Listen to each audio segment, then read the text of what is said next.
नमस्कार दोस्तों, भी एक्टिव ज्ञान यूट्यूब चैनल में आपका दिल से स्वागत है। आइए कथा में जानेंगे वैश्वत मनु के पुत्र सरियाती का वंश वर्णन तथा च्यवन ऋषि का वृत्तांत और रेवती का बालभद्र जी के साथ विवाह का वर्णन। श्री सुखदेव जी बोले, हे राजा परीक्षित, अब आप मनु के पुत्र राजा सरियाती के वंशजों का वर्णन सुनाइए।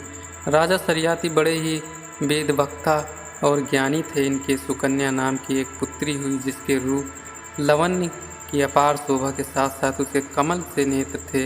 एक समय की बात है कि राजा सरियाती अपनी उस कन्या को साथ लेकर वन में शिकार खेलने एवं ऋषि मुनियों का दर्शन करने के लिए गए।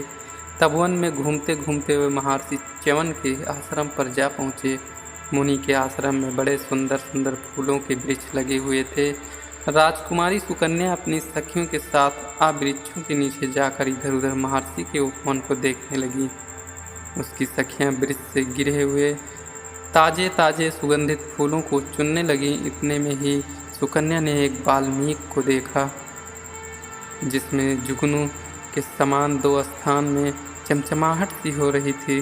उसे देखकर उस कन्या ने दैववश अपने बाल प्रकृति के अनुसार वहां जाकर उन दोनों चमकीली वस्तुओं को एक कांटे से छेद दिया। उनमें से रुधिर की धार बहने लगी। फिर तो वहां पर राजा की जितनी सेना थी, उसके सब सिपाहियों के मलमूत्र रुक गए और एक बड़ी हलचल सी मच गई। राजा सरियात ने आश्चर्यचकित हो कहा, ये क्या हो गया? क्या तुम लोगों ने भृगुवंशी महर्षि च्यवन के विरुद्ध कोई कार्य तो नहीं किया है? किंतु तुमसे तो किसी न किसी ने अवश्य ही इनके आश्रम में कोई अनुचित कार्य किया है, जिससे यह अवस्था उत्पन्न हो गई है। तब डरी हुई राजकुमारी सुकन्या ने कहा, पिताजी, मैंने कुछ किया है, वो देखिए, जो मिट्टी का ऊंचा धुआं सा देख पड़ता है, उसमें मैंने दो चमकती हुई चीज़ें देखा, जिसे जाकर एक कांटे से मैंने ही उसे गोद दिया है। उसमें से लहू बह रहा है। तब कन्या की इस बात को सुनकर राजा सरियाती बहुत डर गए और कहा, ओह पुत्री, तुमने ये क्या कर दिया? उसके भीतर ही तो महात्मा बैठे हुए हैं। उनका दूर से दर्शन किया जाता है कि उन्हें कांटे से छेद कर कष्ट पहुंचाया जाता है। चलो उन्हें प्रसन्न किया जाए। ऐसा कह राजा अपनी पुत्री को साथ लिए उस बांबी के पास गए। बहुत प्रार्थना कर उसमें स्थित मुनि को प्रसन्न किया। फिर कहा, पुत्री, अब तुम यहीं रहो और इन महामुनि की सेवा करो। इस प्रकार कन्या को देकर राजा उस महान आपत्ति से मुक्त हो गए, क्योंकि च्यवन ऋषि बड़े ही क्रोधी मुनि थे। उनके शाप से राजा का बहुत कुछ अनिष्ट हो जाता। इससे उन्होंने अपने कन्या देकर प्रसन्न करना ही उचित समझा।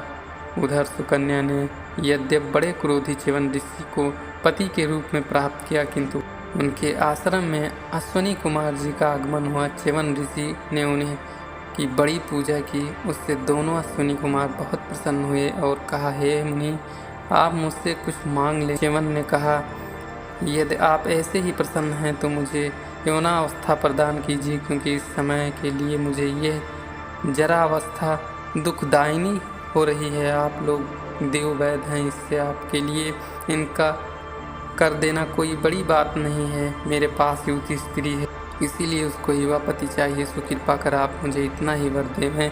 तब उन देववैद अश्विनी कुमारों ने महर्षि की प्रशंसा करके कहा कि बहुत अच्छी बात है। यदि आप युवा होना चाहते हैं तो सिद्धियों द्वारा निर्माण किए हुए इस कुंड में स्नान कर लीजिए, पूरे युवक हो जाइएगा। महर्षि च्यवन बहुत ही वृद्ध हो गए थे। शरीर का मांस गलकर त्वचाएं लटक रही थी। सारे शरीर की नसें दिखलाई पड़ती थी। सिर और दाढ़ी मूछे के बाल पककर सन के समान श्वेत हो गए थे। इससे वे बड़े ही कुरूप दिखाई पड़ते थे। तब अश्विनी कुमारों ने उन्हें उस कुंड में प्रवेश कराया। उनके प्रवेश करते ही उसमें से 3 ऐसे पुरुष निकले जो एक ही रूप के थे। उनका रूप वह सब कुछ एक ही समान था और इस प्रकार वे कमलों की माला पहने, कुंडलधारी और सुंदर एवं श्रेष्ठ वस्त्र धारण किए हुए थे। अश्विनी कुमारों ने सुकन्या से कहा, देखो, अब इन तीनों में तुम्हारा कौन पति है? यह देखकर वह बड़ा घबरा गई। तीनों ही तो एक ही समान रूप वाले थे, वो किसको अपना पति समझती? इससे वो व्याकुल होकर अश्विनी कुमारों के शरण गई। उसकी धर्मनिष्ठा देखकर अश्विनी कुमार उसके पतिव्रत से प्रसन्न हुए। तब उन्होंने उसे अपना प्रभाव देकर उसके पति महर्षि च्यवन को दिखलाया। पश्चात वह उससे विदा लेकर निज लोक को चले आए। इधर एक समय राजा सरियाती ने एक यज्ञ करने का विचार किया और परामर्श करने च्यवन जी के आश्रम पर गए। वहां देखा तो अपनी कन्या सुकन्या के पास एक ऐसा युवा पुरुष बैठा है कि जिसका तेज सूर्य के समान है। तब अपने पिता को आए देख पुत्री सुकन्या ने उनके चरणों की बड़ी वंदना की, परंतु उस पर क्रोध से जो युवा पुरुष बैठा था उन्होंने उस आशीर्वाद न दिया और कहा, दुष्ट, तू ये क्या करना चाहती है? तूने संसार पूजित अपने पति ब्रह्म ऋषि च्यवन जी को धोखा दिया है। अरे अस्ति, तूने अपने वृद्ध पति को छोड़कर इसे अनुचित रूप से ग्रहण किए जाने से क्यों प्रेम करती है? बोल, तू सज्जनों के कुल में क्यों उत्पन्न हुई? तेरी बुद्धि को किसने बिगाड़ा? ऐसा अयोग्य कार्य करने तूने मुझे भी नीच बना दिया है। तू इतना निर्लज्ज हो गई है। मेरे जैसे प्रतापी और उच्च कुल वाले राजा की कन्या होकर भी तूने इस निर्लज्ज जन को कैसे स्वीकार कर लिया? तूने तो पिता और पति दोनों के कुल को निंदनीय बना दिया है। हे परीक्षित, जब राजा सरियाती ने ऐसे कहा तब उज्ज्वल हास वाली सुकन्या ने मुस्कुराकर कहा, हे पिताजी, ये आपके जमाता भृगुवंशी च्यवन ऋषि ही हैं। इनके अतिरिक्त उसने वो सब वृत्तांत भी बतलाया कि जिस प्रकार महर्षि को ऐसा वय और रूप प्राप्त हुआ था। तब राजा सरियाती ने आश्चर्यचकित होकर कन्या को छाती से लगा लिया।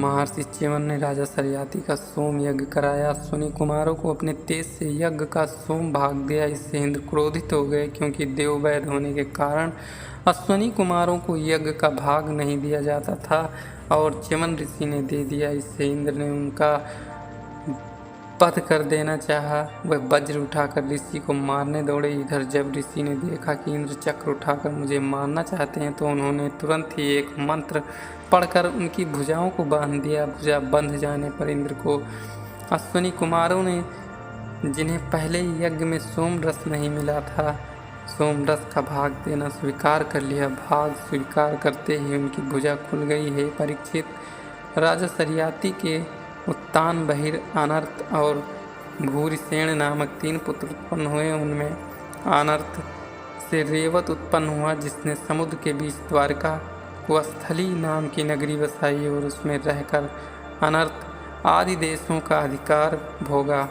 उस रेवत के 100 पुत्र हुए, जिनमें ककुमी सबसे बड़ा था। वह अपनी रेवती नाम की कन्या को साथ लेकर उसके योग वर बूझने के लिए ब्रह्मलोक को गया और वहाँ गान होता देख तथा बूझने का अवसर न पाकर एक क्षण वहीं ठहर गया।